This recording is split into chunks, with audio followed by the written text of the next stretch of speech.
Hey folks, and welcome to another episode of Podcraft. This is the show all about how to run a successful podcast.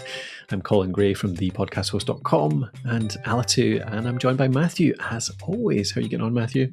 Yeah, fine morning to you, Colin. It was a rather treacherous walk today. The rain came down and then back to frost, and I was slipping about all over the place doing the funny walk. So good old winter time. Yeah. You've got snow up there.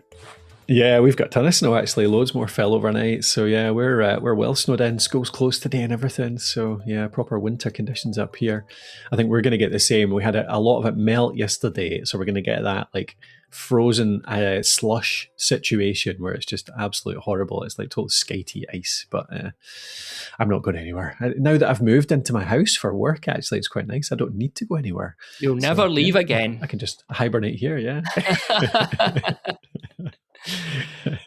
Yeah, so a wee update on that actually. The studio I'm really liking actually. I've got it all set up properly now, so I've got my recording space all set up. I think I mentioned that in previous episodes.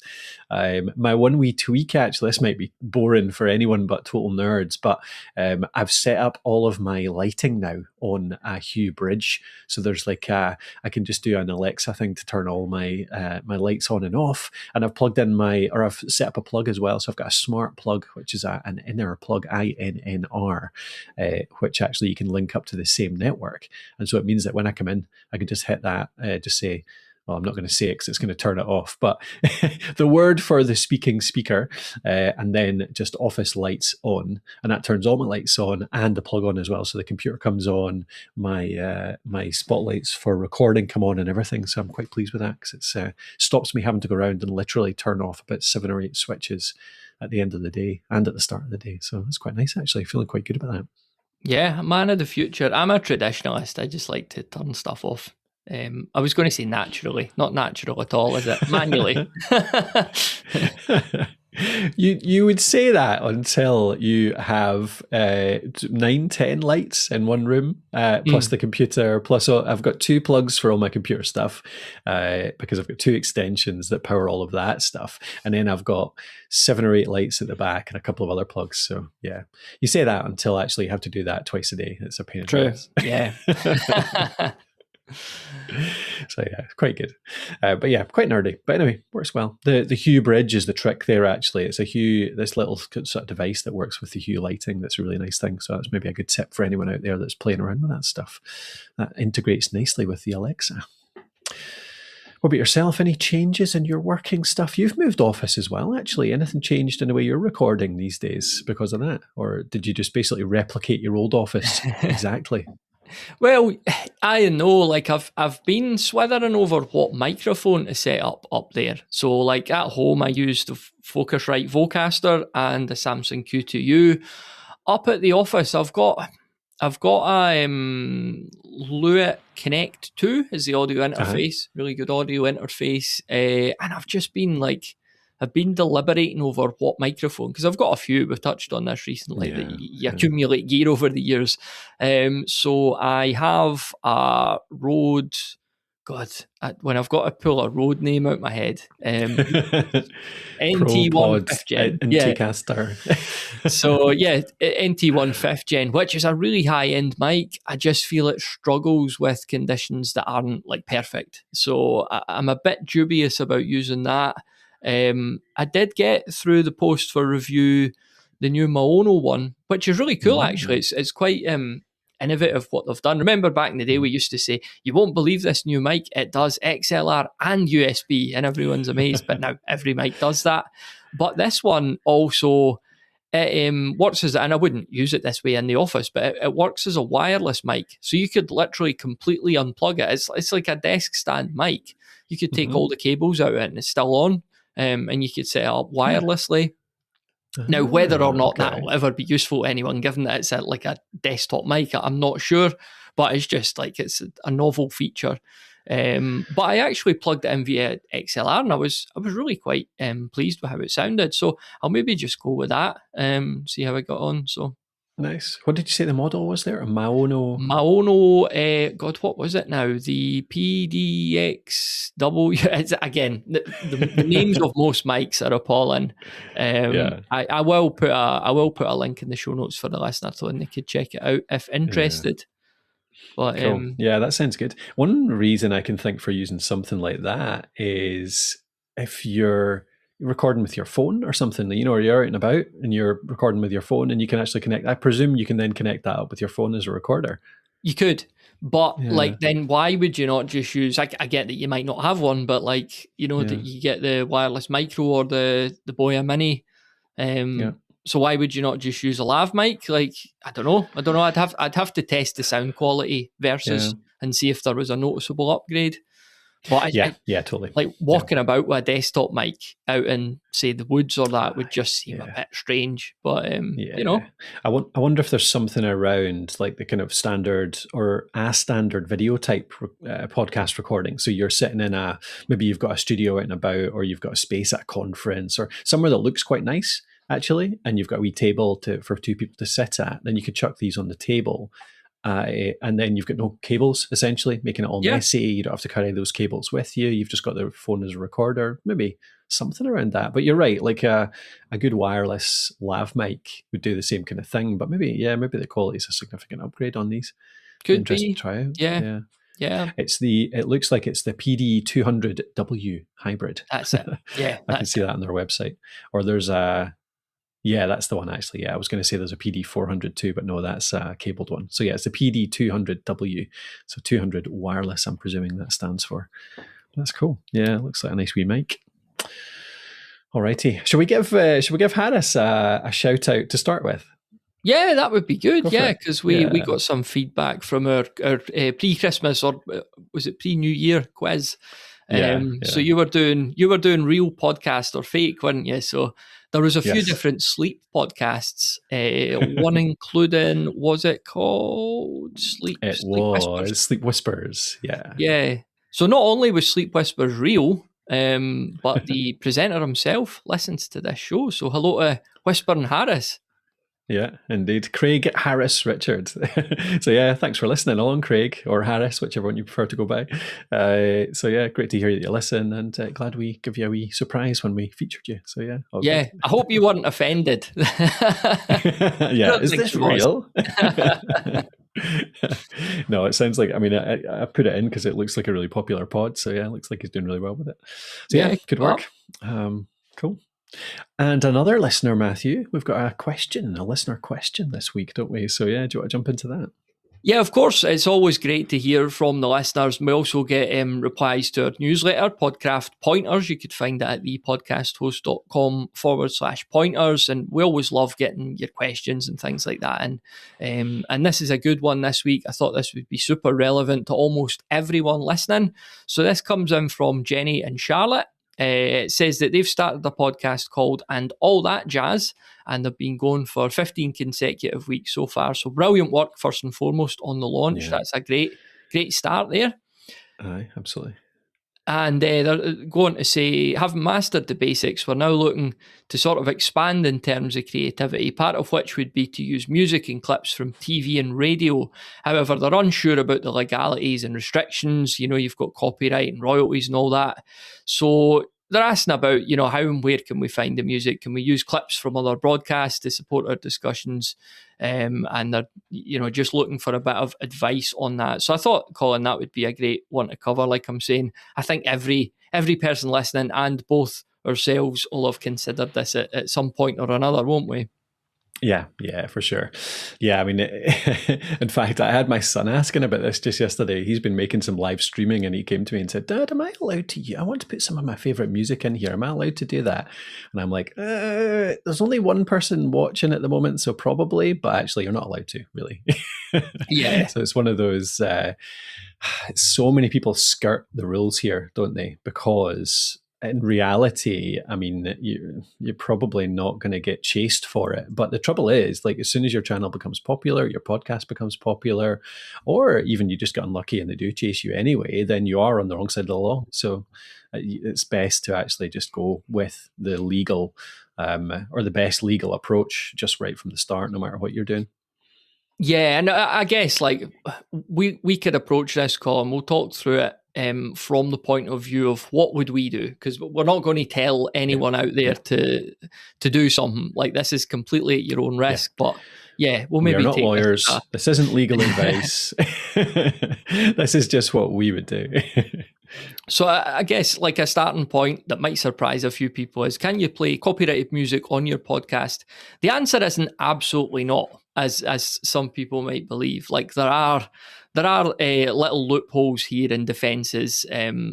We'll get into whether or not we recommend these, but a big thing about this is like that there are definite dragons here and so many things that can go wrong. So a term you might have heard before, as it pertains to copyrighted music, is fair use. So fair use is a defence, and it's not what you would call a permission slip. So fair use is something that you could come back with if you get in trouble for playing music on your podcast. So it's not like you're not going to get in trouble because you're already claiming this, if that makes sense. So fair use, what might be an example, Colin, of fair use of music in a podcast?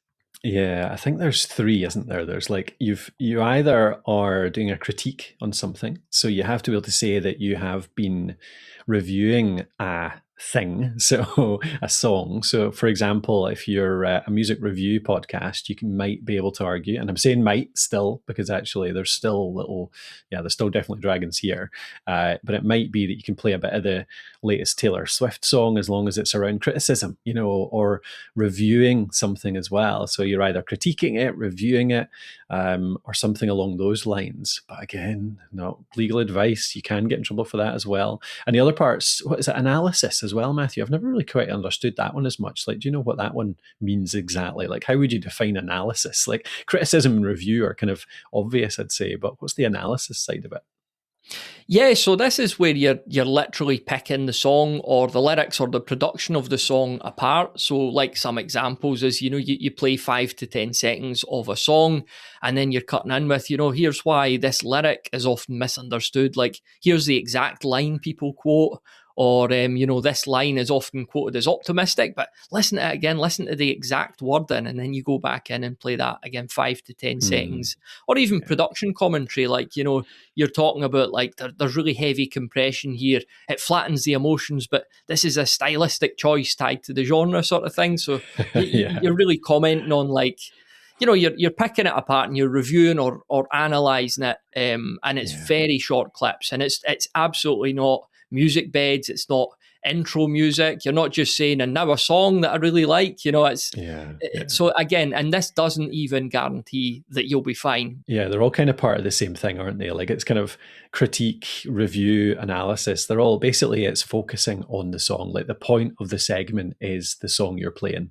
And that you really need to play it to actually make your point as well. Like, you're picking out lyrics, you're picking out compression, like you say, that production side. That's really interesting, actually, like picking out how they've put it together. And so somebody really needs to hear that to make it, obvious what you're saying as well. So yeah, I think that's interesting, isn't it? It's like it's all kind of one thing, which is that the purpose of the segment that you're recording is to actually like dig into that song itself, isn't it? Yeah, I mean, I remember an example now. Years ago when I was studying radio at college, and we did a program. It's the song, I don't know if it was like the 50s or the 60s, that Louie Louie song. You'll know if you heard it. Yeah. And the background of this was that the band, they played the song in one take, and they didn't think this was like the final recording. They were almost just warming up, but whoever recorded it just used that initial recording. And that's the recording you hear to this day. But there's just one little moment in it where I think it's the drummer makes a mistake. He misfires a wee bit, and you hear him swearing or just shouting "damn it" or something. And that's in the recording to this day. Now, if we were covering that song on a podcast, of course you would want to play that clip. And that is a really good reason to play it. Listen to this wee bit, that here's a mistake.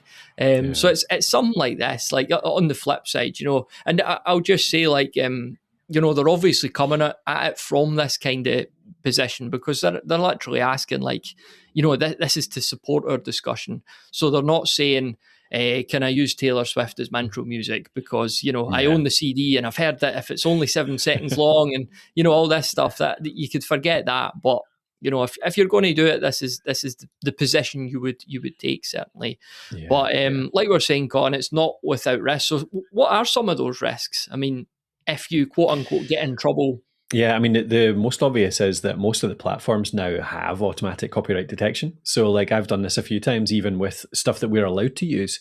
Stuff. It's so you get music. We'll come onto the platforms in a little while about where you can find music that you are allowed to use. But even when you use some of that, like if you pop it on YouTube, for example, YouTube is really strong on this. So if you have a video podcast you publish there, or even just clips that you publish there, and there's a bit of music in there, YouTube will ping you for having a piece of music that they have registered as belonging to somebody, and you need a license to use it. So you then have to show the license that you have for that music. So if you have like again, like a Taylor Swift song or something in there, they'll ping that for sure, and you won't be able to show that you have a license for it because most likely you don't. So being removed from the platforms is the first, and that includes even like Spotify, I think is quite likely. YouTube is almost certainly, and Apple Podcast is maybe a bit less likely because I'm not sure they have that same detection in at the moment. But even if they don't right now, it's likely they'll have it added in at some point in the future, and somebody could catch it anyway. So yeah, the platforms have definitely a bit of a remove first,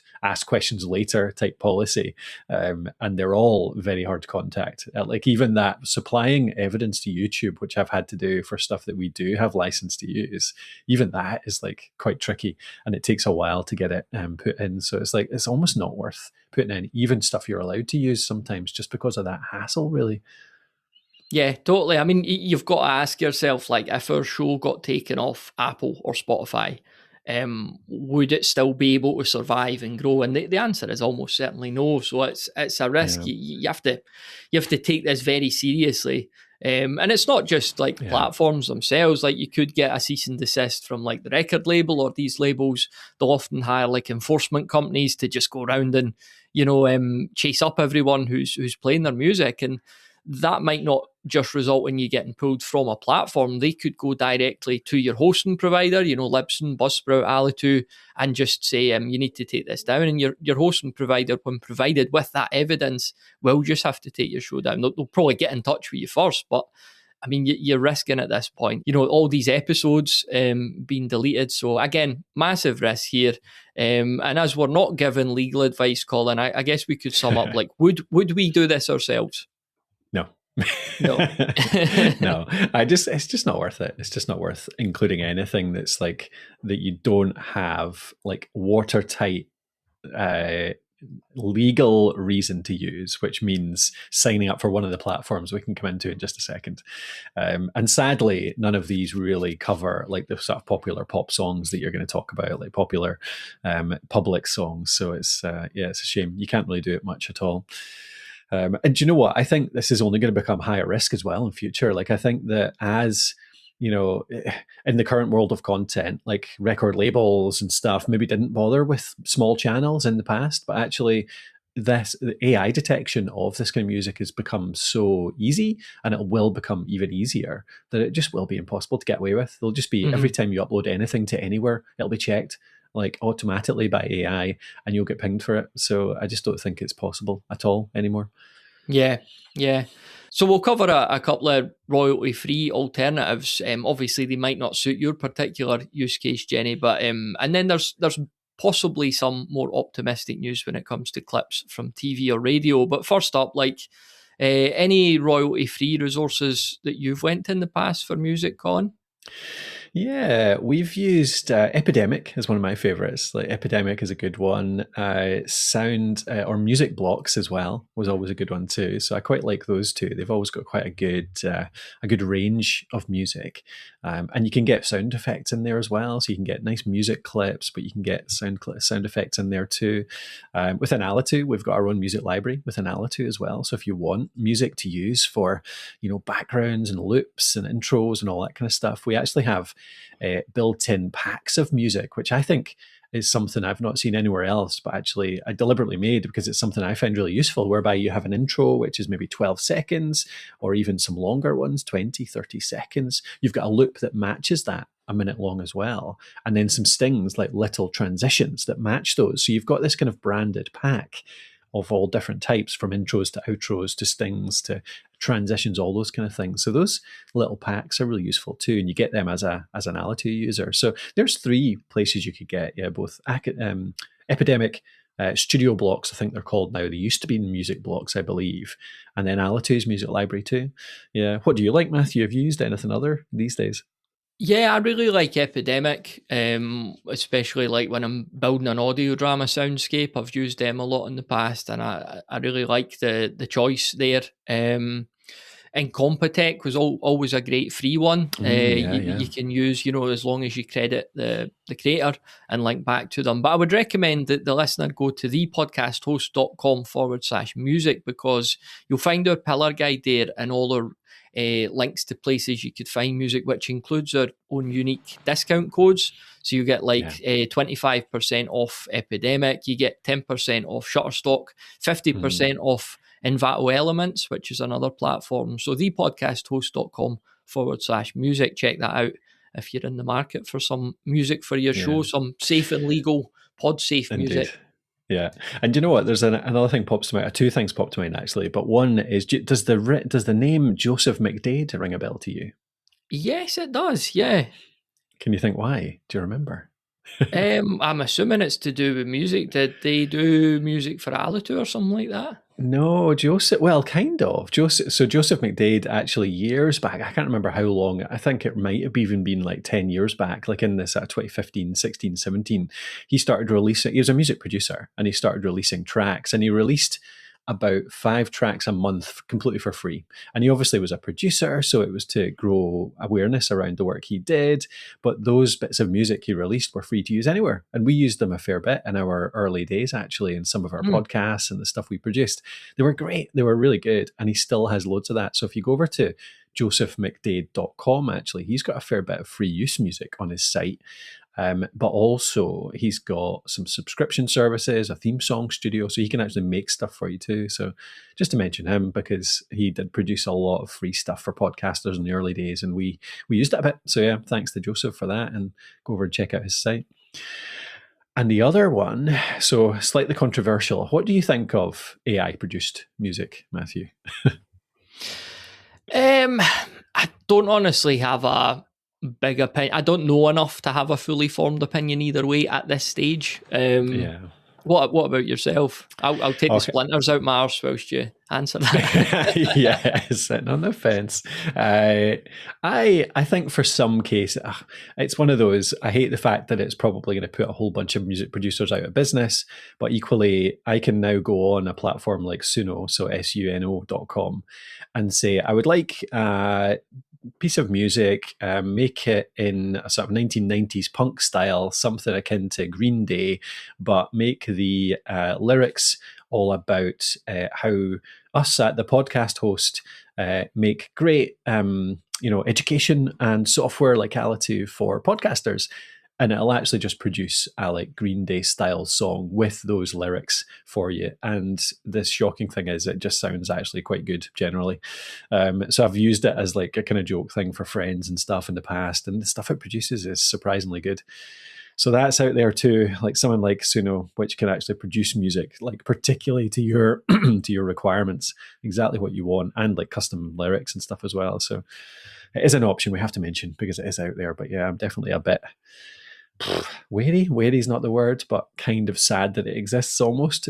I don't know. It's one of those. It's definitely going to put some people out of business, but equally, it's a really good tool for independent podcasters like us that wouldn't be able to afford to produce, like to have people produce custom stuff for us otherwise. Yeah, aye, there's that. Like I say, it's not something I've given a lot of thought to at this stage. But yeah, you're right. There's very obvious negatives about that as well.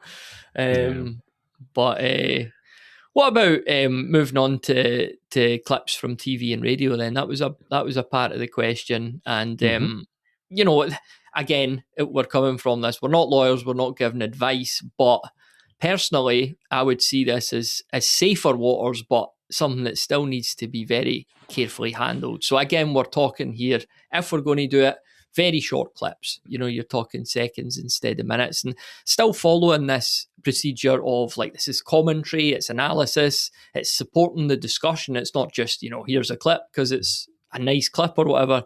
So I guess like if we were maybe calling on Podcraft, say we were going to use like an example from like a TV show, like a news chat show or something, what might be some of the reasons we'd be playing a clip and analysing it? Yeah, like actually showing how, like, interview skills. So is one. So we teach interview skills because that's such a big part of podcasting. We've done that in Podcraft. We do that in our blog. We do that everywhere else. We've got courses on it and everything. So we could take, like, say, a 5, 6, 7 second clip of an interview that somebody has done on TV and listen to how the presenter frames a question, and then say, look, this is how they've broken it down. This is how they framed the question. Here's why they framed it that way. And really dig into exactly how they've put that together. Like, that's actually analysis, isn't it? That's commentary. That's showing why they've done what they've done. Similarly with, like, an interruption, maybe like listen to how the host interrupts the guest here just as the answer starts to get uncomfortable. Maybe you don't want to do that. You can use it as bad examples as well. Here's what not to do, that kind of stuff. So I think as long as you're using that as a demo of something to do or not to do, then that makes it much more legit. Although, again, we have to keep caveating this, don't we, Matthew? It's like, again, it's still not entirely safe. It's just a defense. It's if then somebody comes after you and says, you've used our clip, why do you think you've done that? Then this is your defense to do it, isn't it, Matthew? Yeah, exactly. Yeah, it's always a defence, this fair use, that you'll hopefully never have to use. And of course, the best way never to have to use it is not using any of this material. But another, certainly noble way to approach this is like comparisons. So, here's how two different shows framed the same event. Something's happened in the world. We're going to play 5 seconds from show A, them covering it, and then 5 seconds from show B. And it's, you're presenting this as, well, look at that, the same event getting covered, but how different were the perspectives? One over here, it's really emphasizing the risk, and the other one over here, it's all about reassurance. So you're just showing examples of how coverage happens. So again, that might not fit your particular program, but this is just a way that podcasters might use clips from TV and shows in their podcasts. But I guess, Colin, the absolutely most important thing here is to credit your sources, isn't it? And let the listener know where you're getting these things and where they could go to get the full program. Yeah, absolutely. As long as you're giving, you're supporting them. I think there's some words in the copyright and fair use type guidance around damaging, isn't it? Is this damaging to the other person? So it's damaging if you're taking something and not crediting it, because actually you're just nicking their stuff and not really giving them any benefit from it, like in any way at all. But it's less damaging, or you could argue it's not damaging, if you're promoting their thing. It doesn't give you the all clear by any means, and it's still all of the stuff that we've talked about, but at least you are giving some benefit to them by talking about their stuff. Like, music artists want their stuff critiqued, they want it reviewed, they want it talked about, they want it analysed.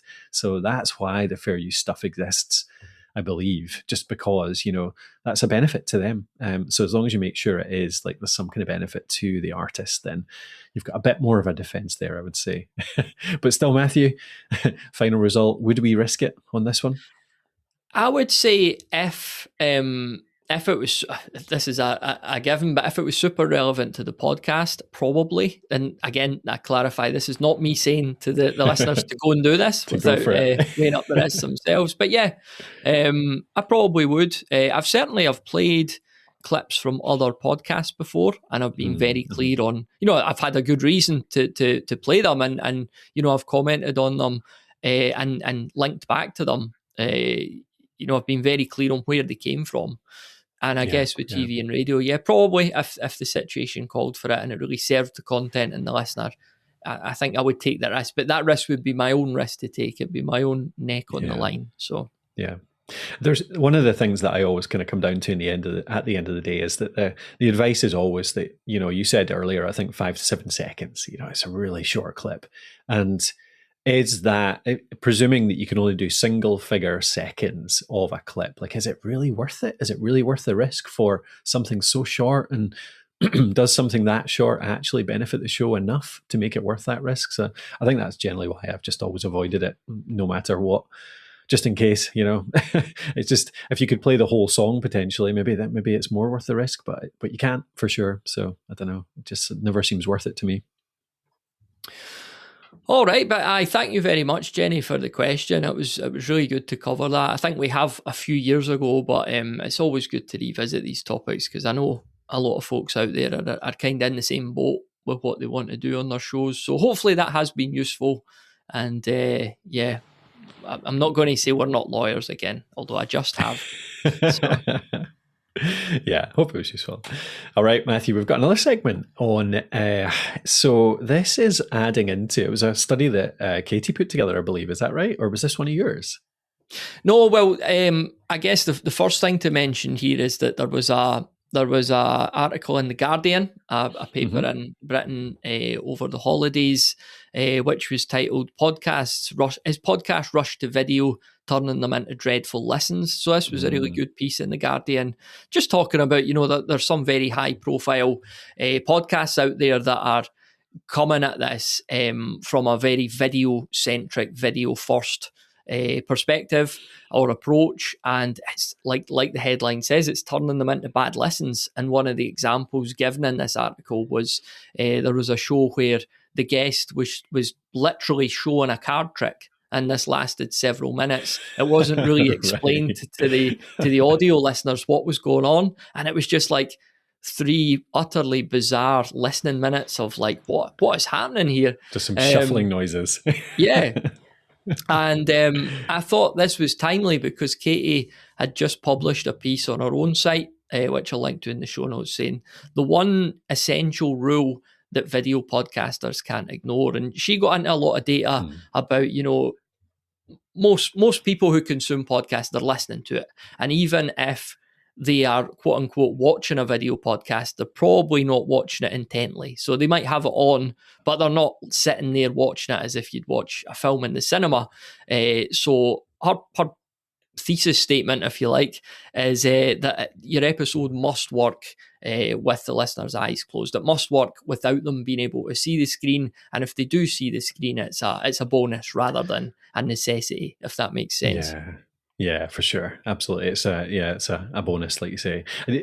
Some of the data is worth bringing out here, isn't it? Like, I think that the one Katie included in that article around Sounds Profitable's study, they ran it on 5,000 American podcast consumers, so podcast listeners from the US, and it showed that while YouTube is now the most popular platform in the US for consuming podcasts, almost half of those who use YouTube as their primary platform, so 47% of those who use YouTube to watch, theoretically, consume podcasts, actually consume it as audio only. So half of those people that you think are watching your YouTube videos of your podcast episodes are actually just listening in the background. They're just listening to the audio. Did that surprise you, Matthew, or was that kind of expected? Yes and no. I totally understand. Like, I've always thought that we've grossly overestimated who's actually sitting intently watching your podcast. So there was other data as well. Yeah, totally. And I was just going to say, it didn't surprise me at all, actually.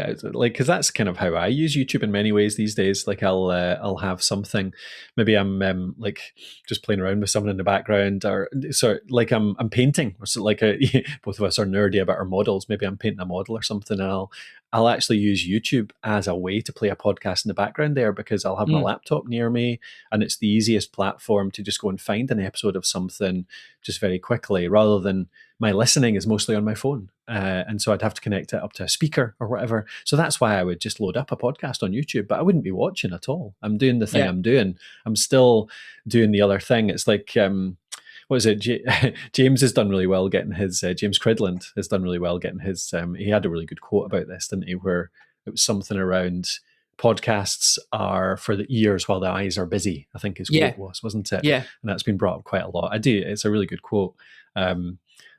So that's exactly what it is. Like when my eyes are busy, whether it's, the stuff in the house, like washing the dishes or blah, blah, blah, maybe I'm going to more likely just load up YouTube and actually have that playing on the telly in the background while I'm doing that thing, as opposed to watching it. So yeah, totally didn't surprise me at all. I think it's higher, honestly. I think probably if we surveyed more people and it was, I would suspect that even the people that say they're watching YouTube actually, a 2 hour interview episode, are they actually watching that the whole time, or are they just glancing up at it every now and again? Basically, it's yeah, I don't know. It's a very kind of ephemeral thing. Yeah, Sorry, go on, go on. and I was going to say that there's also grey areas in the reporting of this data, because, for example, like if I watched shorts of a podcaster that are cut from a podcast, would I report myself as watching that podcast even though I'm seeing 30 seconds of it? So there's that as well. But then we had extra data here, didn't we, from Cumulus Media and Signal Hill, because they found that only 8% of podcast consumers just watch video. So that's like 92% that you'd be leaving out unless you kind of follow this approach of treating it as an audio show with the video as an enhancement. That's a massive amount of people. So as Katie's saying here, the one non-negotiable rule is that your video podcast must still work for people who never actually watch it. There are shows I listen to and I like them, but they're a bit guilty of this, and if you're just listening, and I know it's an innocent enough comment, but it's almost got this connotation of like I'm sitting in the cheap seats and there's a more exclusive, more entitled audience elsewhere that are getting the full package, and I'm just kind of sitting outside in the bus shelter with my binoculars. So I don't know. There's maybe no way around that if you're literally demonstrating something to say, like, for those of you just watching, I'm going to explain what's happening here. I don't know. I'm not keen on it, put it that way. I don't mind that side. I'll take the other side of that, actually. I think that, and I've played around with this as well, I think you're absolutely right. It's not an ideal experience, but I think if you are making sure that you're calling it out, like in the past for our Creator Craft podcast that we ran for a while, we really enjoyed talking through tools and software and different things that creators could use to enhance their workflows or whatever.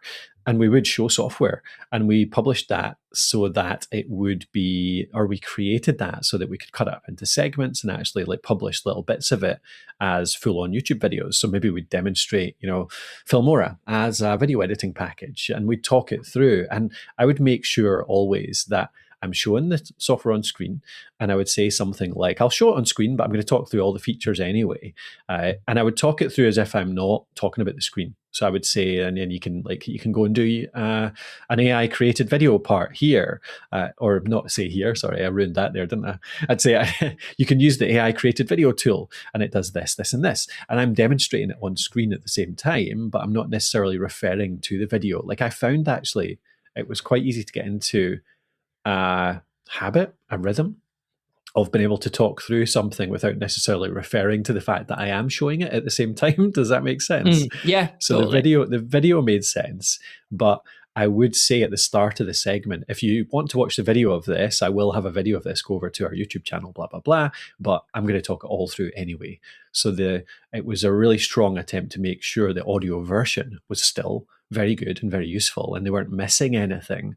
But by all means, if we're talking about a bit of software, it's going to be enhanced by the visual side of showing it as well, isn't it? So give them that option. I think that's okay.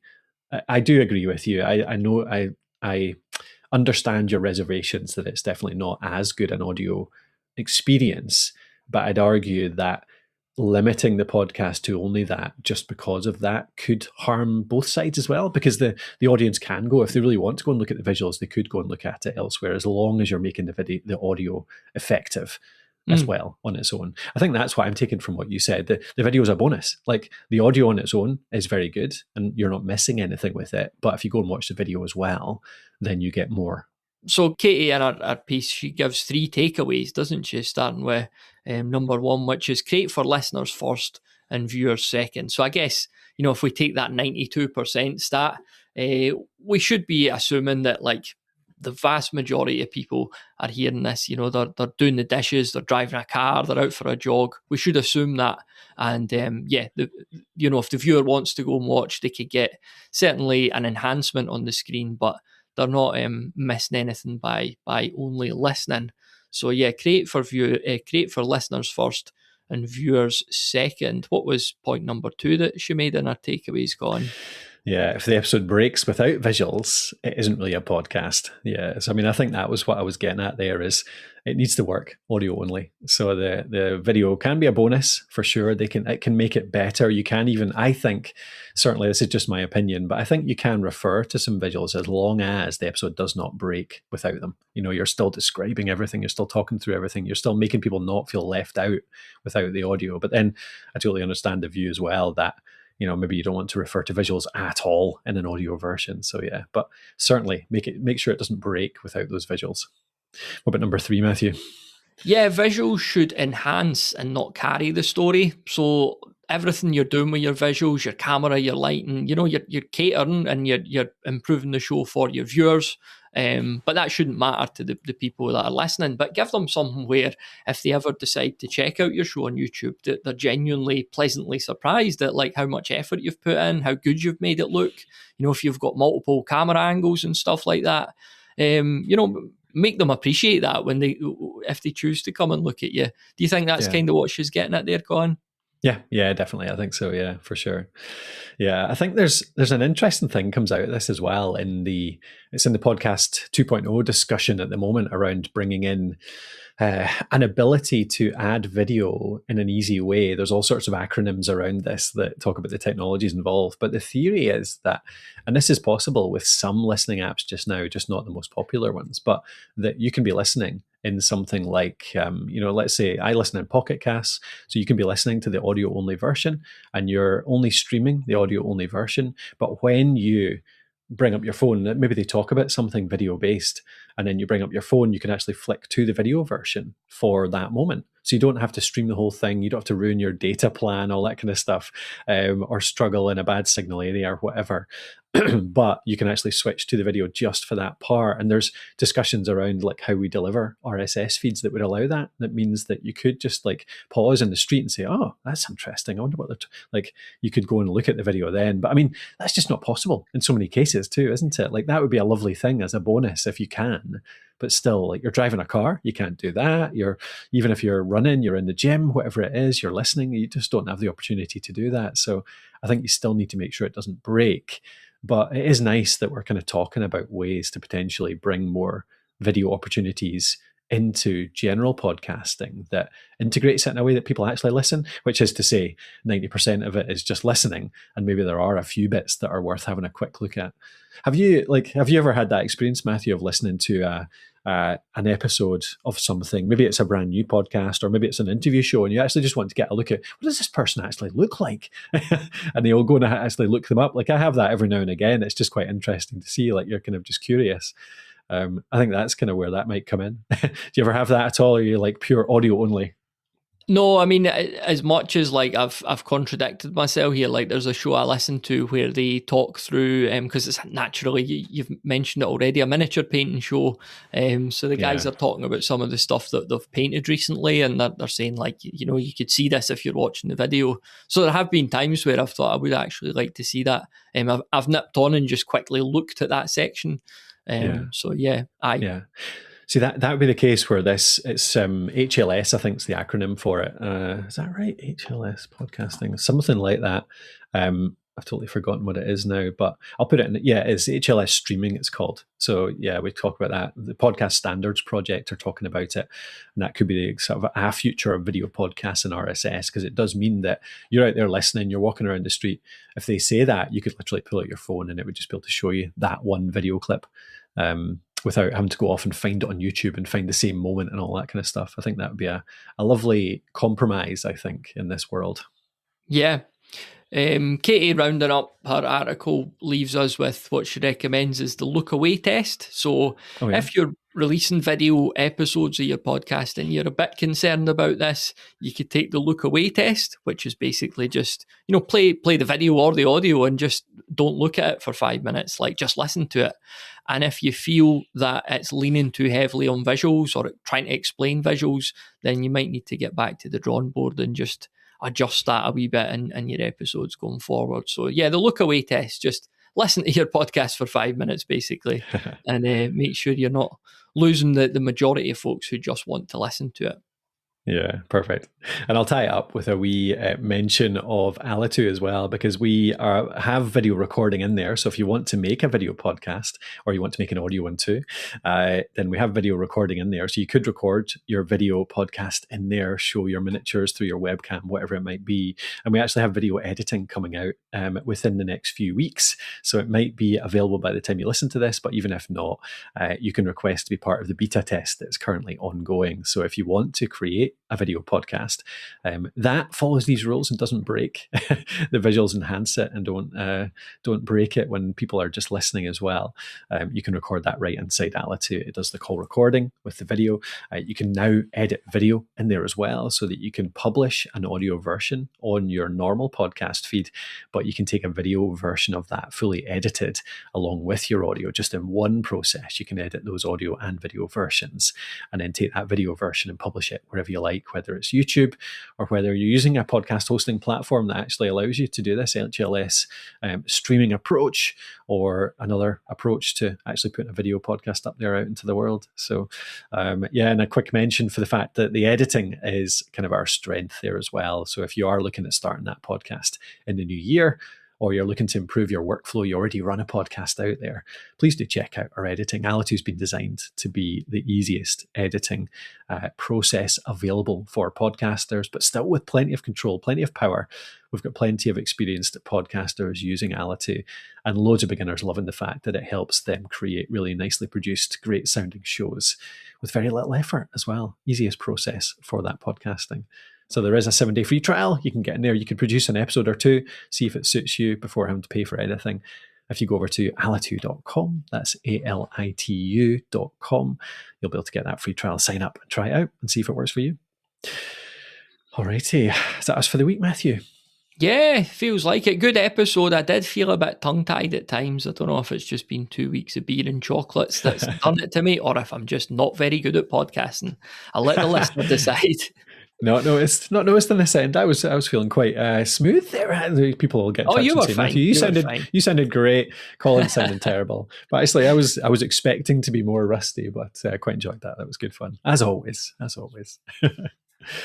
Cool. All right. Thank you, Matthew. And thank you out there for listening. Thanks for following along. I hope you have some exciting plans for 2026. I hope if your existing podcast has been going for ages, you've got some motivation and excitement to grow it in 2026. And if you're new to this game, if you're new to podcasting, welcome to brand fresh new year. Brand new. Let's say that. Said was speaking to Matthew and then totally ruined it there. I hope you have good plans for the year anyway. So thank you for listening, and we'll hopefully keep you going throughout the whole year here with Podcraft. So thank you again, and we'll talk to you soon.